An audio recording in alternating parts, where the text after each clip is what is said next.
So let's look at why people may struggle to move outside their comfort zone, or why organisations might struggle to take that step outside their comfort zone. So why they stay comfortable in just circling their own world.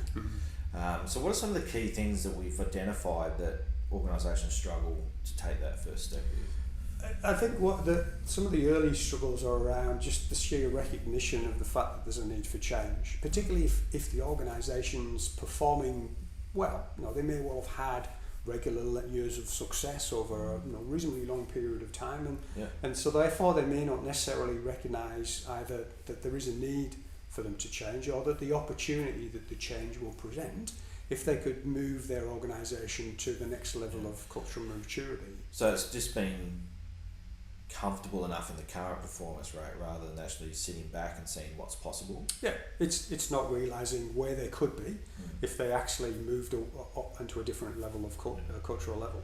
And that's that common cognitive bias stuff that goes on, isn't it? I mean, most organisations hold strong to some of the attributes that go on and what has led to a certain level of success. Because it leads on to the sort of next one, which is about the fear of change.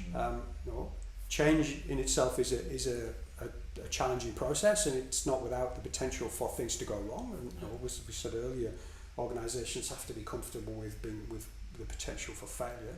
But the fear of change also has an element of it, particularly if the organisation's been relatively successful.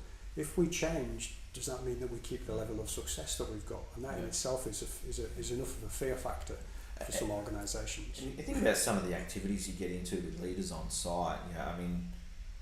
Just changing the function of when I go to site, the first thing I do is go to all the paperwork and make sure it's all filled out properly and everything else, which is probably heavily conforming and systems orientated, versus don't even worry about the paperwork, don't even worry about the system, just go and actually have a conversation with people. That fear of change, that, well, hang on, me making sure my systems are working has got me this far. I don't want to have to change that. That's what's happening now. And that gives them a certain level of success, but it stops them from getting the greater level of success as they get through the levels of cultural maturity. And that's what we mean by just letting go of that. Yeah, some things, leaders have got to be comfortable to let go of some of the things that are actually holding them back.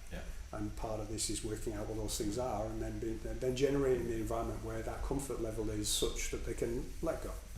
And probably the most common one, well, those are pretty common too, but the other one we hear a lot about is just timing. I'm just too busy right now to embrace a change process. We're always going to be too busy. Organisations are always busy because there's always something to do. You wouldn't be in business if you didn't have stuff to do. Exactly. And so it's about recognising where am I spending my time and what are the urgent or important things for me to do. We can all fill our day full of work and yet still not necessarily generate the right level of benefit, value or performance that we need either as an individual leader or as an organisation. And this is the other one too, where it's really important to understand that we might be busy being busy, and that might be a part of the cultural problem. Yep, it could be. No, again, sometimes activity in itself is not enough to create change, and nobody wants to be seen not to be contributing to organisations, so we can all find ways of keeping ourselves active, but it isn't necessarily leading to the betterment of the business by changing the cultural levels.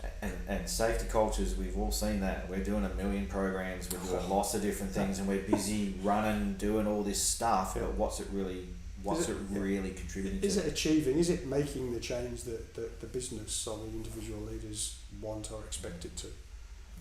And that leads on to, I guess, the next one in terms of resources. Similarly with time, organisations either say that they don't have enough resource, and we never know. Organisations will never have enough resource necessarily to do everything they want. But it's also about the right type of resource, and what's that? Has that resource got the abilities or the wherewithal to be able to help the change process?